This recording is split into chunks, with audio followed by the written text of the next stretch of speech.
1 Reis 8. Então o rei Salomão reuniu em Jerusalém as autoridades de Israel, todos os líderes das tribos e os chefes das famílias israelitas, para levarem de Sião, a cidade de Davi, a arca da aliança do Senhor. E todos os homens de Israel uniram-se ao rei Salomão por ocasião da festa, no mês de Etanim, que é o 7º mês. Quando todas as autoridades de Israel chegaram, os sacerdotes pegaram a arca do Senhor e a levaram, com a tenda do encontro e com todos os seus utensílios sagrados. Foram os sacerdotes e os levitas que levaram tudo. O rei Salomão e toda a comunidade de Israel que se havia reunido a ele diante da arca, sacrificaram tantas ovelhas e bois que nem era possível contar.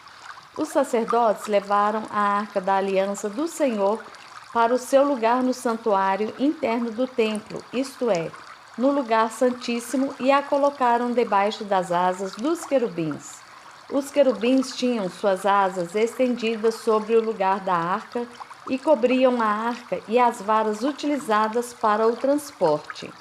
Essas varas eram tão compridas que as suas pontas, que se estendiam para fora da arca, podiam ser vistas da frente do santuário interno, mas não de fora dele, e elas estão lá até hoje. Na arca havia só as 2 tábuas de pedra que Moisés tinha colocado quando estava em Horebe, onde o Senhor fez uma aliança com os israelitas depois que saíram do Egito. Quando os sacerdotes se retiraram do lugar santo, uma nuvem encheu o templo do Senhor, de forma que os sacerdotes não podiam desempenhar o seu serviço, pois a glória do Senhor encheu o seu templo. E Salomão exclamou: O Senhor disse que habitaria numa nuvem escura. Na realidade, construí para ti um templo magnífico, um lugar para nele habitares para sempre. Depois o rei virou-se e abençoou toda a Assembleia de Israel que estava ali em pé e disse: Bendito seja o Senhor, o Deus de Israel, que com sua mão cumpriu o que com sua própria boca havia prometido a meu pai Davi, quando lhe disse: Desde o dia em que tirei Israel, o meu povo do Egito, não escolhi nenhuma cidade das tribos de Israel para nela construir um templo em honra ao meu nome, mas escolhi Davi para governar Israel, o meu povo. Meu pai Davi tinha no coração o propósito de construir um templo em honra ao nome do Senhor, o Deus de Israel. Mas o Senhor lhe disse: Você fez bem em ter no coração o plano de construir um templo em honra ao meu nome. No entanto, não será você que o construirá, mas o seu filho que procederá de você. Ele construirá o templo em honra ao meu nome. E o Senhor cumpriu a sua promessa. Sou o sucessor de meu pai Davi e agora ocupo o trono de Israel, como o Senhor tinha prometido, e construí o templo em honra ao nome do Senhor, o Deus de Israel. Providenciei nele um lugar para a arca, na qual estão as tábuas da aliança do Senhor, aliança que fez com os nossos antepassados quando os tirou do Egito. Depois Salomão colocou-se diante do altar do Senhor, diante de toda a Assembleia de Israel, levantou as mãos para o céu e orou: Senhor, Deus de Israel, não há Deus como tu em cima nos céus, nem embaixo na terra. Tu que guardas a tua aliança de amor com os teus servos, que de todo o coração andam segundo a tua vontade. Cumpriste a tua promessa a teu servo Davi, meu pai, com tua boca prometeste, e com tua mão a cumpriste, conforme hoje se vê. Agora, Senhor, Deus de Israel, cumpre a outra promessa que fizeste a teu servo Davi, meu pai, quando disseste: Você nunca deixará de ter diante de mim um descendente que se assente no trono de Israel, se tão somente os seus descendentes tiverem o cuidado de, em tudo, andarem segundo a minha vontade, como você tem feito. Agora, ó Deus de Israel, que se confirme a palavra que falaste a teu servo Davi, meu pai. Mas será possível que Deus habite na terra? Os céus, mesmo os mais altos céus, não podem conter-te, muito menos este templo que construí. Ainda assim, atende à oração do teu servo e ao seu pedido de misericórdia, ó Senhor meu Deus.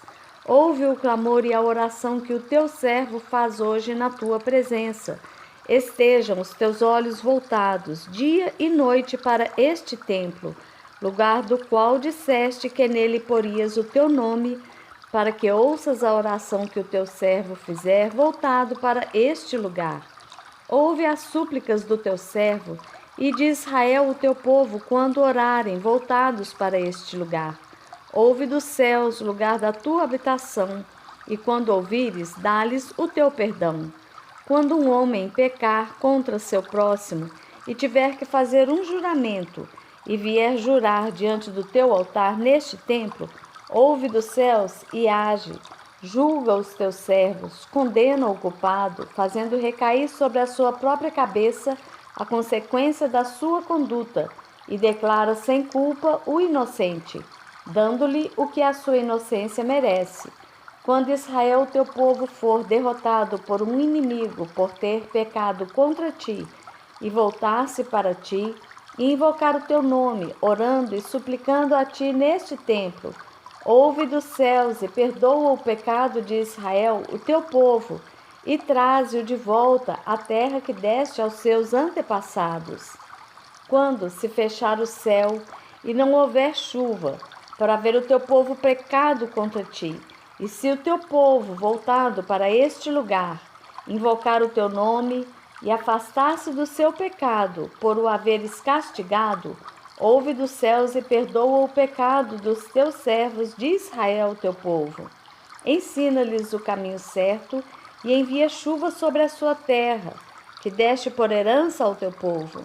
Quando houver fome ou praga no país, ferrugem e mofo, gafanhotos peregrinos e gafanhotos devastadores, ou quando inimigos sitiarem suas cidades, quando em meio a qualquer praga ou epidemia, uma oração ou súplica por misericórdia for feita por um israelita ou por todo o Israel, teu povo, cada um sentindo as suas próprias aflições e dores, estendendo as mãos na direção deste templo, ouve dos céus o lugar da tua habitação, perdoa e age, trata cada um de acordo com o que merece, visto que conheces o seu coração.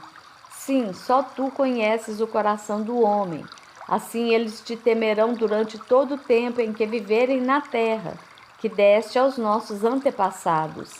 Quanto ao estrangeiro, que não pertence a Israel, o teu povo, e que veio de uma terra distante por causa do teu nome, pois ouviram acerca do teu grande nome, da tua mão poderosa e do teu braço forte. Quando ele vier e orar voltado para este templo, ouve dos céus, lugar da tua habitação, e atende o pedido do estrangeiro, a fim de que todos os povos da terra conheçam o teu nome e te temam, como faz Israel, o teu povo, e saibam que este templo que construí traz o teu nome. Quando o teu povo for à guerra contra os seus inimigos, por onde quer que tu o enviares, e orar ao Senhor, voltado para a cidade que escolheste e para o templo que construí, em honra ao teu nome, ouve dos céus a tua oração e a sua súplica, e defende a sua causa. Quando pecarem contra ti, pois não há ninguém que não peque, e ficares irado com eles e os entregares ao inimigo, que os leve prisioneiros para a sua terra, distante ou próxima, se eles caírem em si, na terra para a qual tiverem sido deportados, e se arrependerem, e lá orarem, pecamos, praticamos o mal e fomos rebeldes.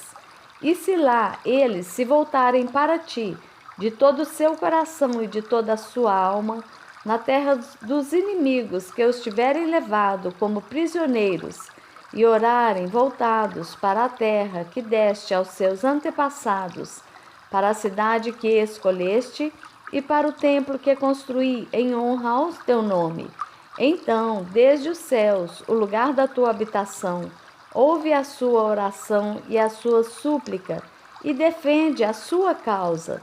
Perdoa o teu povo que pecou contra ti, perdoa todas as transgressões que cometeram contra ti e faze com que os seus conquistadores tenham misericórdia deles, pois são teu povo e a tua herança que tiraste do Egito, da fornalha de fundição. Que os teus olhos estejam abertos para a súplica do teu povo e para a súplica de Israel, o teu povo, e que os ouças sempre que clamarem a ti, pois tu os escolhestes dentre todos os povos da terra, para serem a tua herança, como declaraste por meio do teu servo Moisés, quando tu, ó soberano Senhor, tiraste os nossos antepassados do Egito. Quando Salomão terminou a oração e a súplica ao Senhor, levantou-se diante do altar do Senhor, onde tinha se ajoelhado, e estendido as mãos para o céu, pôs-se em pé e abençoou em alta voz toda a Assembleia de Israel, dizendo: Bendito seja o Senhor, que deu descanso a Israel, o seu povo, como havia prometido. Não ficou sem cumprimento nenhuma de todas as boas promessas que ele fez por meio do seu servo Moisés. Que o Senhor, o nosso Deus, esteja conosco, assim como esteve com os nossos antepassados. Que ele jamais nos deixe nem nos abandone, e faça com que de coração nos voltemos para ele, a fim de andarmos em todos os seus caminhos e obedecermos aos seus mandamentos, decretos e ordenanças que deu aos nossos antepassados, e que as palavras da minha súplica ao Senhor tenham acesso ao Senhor, o nosso Deus, dia e noite, para que ele defenda a causa do seu servo e a causa de Israel, o seu povo, de acordo com o que precisarem. Assim, todos os povos da terra saberão que o Senhor é Deus e que não há nenhum outro. Mas vocês tenham um coração íntegro para com o Senhor, o nosso Deus, para viverem por seus decretos e obedecerem aos seus mandamentos, como acontece hoje. Então o rei Salomão e todo Israel ofereceram sacrifícios ao Senhor. Ele ofereceu em sacrifício de comunhão ao Senhor 22.000 bois e 120.000 ovelhas.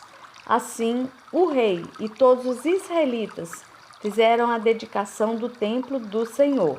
Naquele mesmo dia, o rei consagrou a parte central do pátio, que ficava na frente do templo do Senhor, e ali ofereceu holocaustos, oferta de cereal e a gordura das ofertas de comunhão, pois o altar de bronze diante do Senhor era pequeno demais para comportar os holocaustos, as ofertas de cereal e as gorduras das ofertas de comunhão. E foi assim que Salomão, com todo Israel, celebrou a festa naquela data. Era uma grande multidão, gente vinda desde Lebo-Ramate até o ribeiro do Egito. Celebraram-na diante do Senhor, o nosso Deus, durante 7 dias. No 8º dia, Salomão mandou o povo para casa. Eles abençoaram o rei e foram embora, jubilosos e de coração alegre por todas as coisas boas que o Senhor havia feito por seu servo Davi e por Israel, o seu povo.